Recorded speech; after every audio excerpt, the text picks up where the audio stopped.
नमस्कार दोस्तों, स्वागत है आप सभी का गूगल मैन की परीक्षा में। कुछ समय पहले मैंने सूरदास जी की विनय पत्रिका से ये पद आरंभ किए थे, जो मुझे अच्छे लगे उन्हें मैं पढ़ाती चली गई, चर्चा करती चली गई। बीच में कुछ विराम लग गया था। आज उसी श्रृंखला को फिर से आरंभ कर रही हूँ।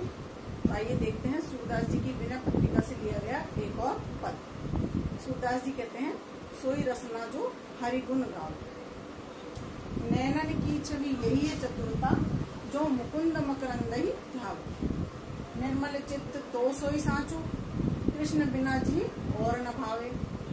श्रवणन कीजू यह अधिकारी, सुनी हरि कथा सुधारस पाव। करते ही जे श्याम ही सेव, चरणन चली वृंदावन जाओ। सूरदास जइये बलिवाकी, जो हरि जूसो प्रीति बढ़ाओ। सूरदास जी कहते हैं कि सोई रसना जो हरि गुण गावे, वही रसना सार्थक है, वही जिह्वा सार्थक है, जो कि नित्य प्रति आठों याम श्री हरि के गुण गाती है, अर्थात उनका गुणगान करती रहती है, उनका भजन करती रहती है, जिसके श्री मुख से सदैव श्री का नाम उच्चरित होता रहता है, वही रसना सार्थक है। मनुष्य जीवन की सार्थकता किसमें है, ये बता रहे हैं सूरदास जी।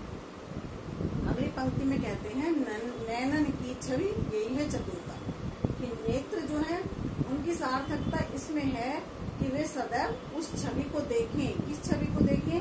जो मुकुंद मकरंद ही ध्यान, श्री कृष्ण की, मुकुंद कहते हैं श्री कृष्ण, और उनके श्री चरणों को जो देखती रहे, वही आंखें जो है इस संसार में सार्थक हैं। उसके अलावा जिसने कुछ देखा, उन आंखों का कोई महत्व नहीं, उनका कोई अर्थ नहीं। निर्मल चित्त तो सोई सांचो, कहते हैं कि चित्त अर्थात मन, वही मन निर्मल है, वही मन सच्चा है, उसी मन में कोई विकार नहीं मानते सूरदास जी, जो श्री कृष्ण का ही ध्यान करता है, जिसको श्री कृष्ण के अलावा कुछ अच्छा ही नहीं लगता।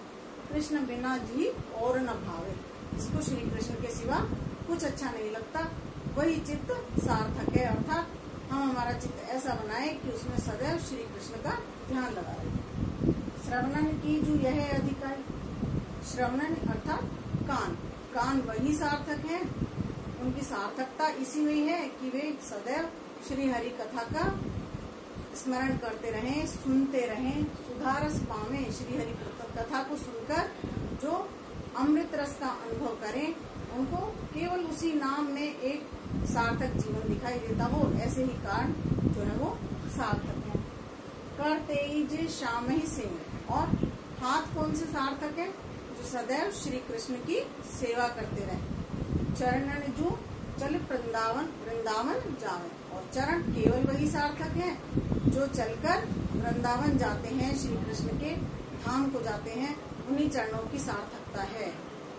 सूरदास जइये बलिवाकी, सूरदास जी कहते हैं कि मैं तो उस व्यक्ति पर बलिहारी जाता हूँ, न्योछावर जाता हूँ, जो हरि जूसो प्रीति बढ़ावे, जो श्री कृष्ण से प्रेम करता है और उसका प्रेम सदैव श्री कृष्ण के चरणों में बढ़ता जाता है नित्य प्रति, उसी व्यक्ति से, उस व्यक्ति के ऊपर मैं बलिहारी जाता हूँ। तो ये थी सूरदास जी की विनय पत्रिका कि मनुष्य जीवन की सार्थकता, मनुष्य जीवन की जो इंद्रियां हैं उनकी सार्थकता किसमें है, ये उन्होंने बताया कि श्री कृष्ण को देखते रहने में, श्री कृष्ण जी की कथा का श्रवण करने में, श्री कृष्ण जी की सेवा करने में, उनके धाम तक चलकर जाने में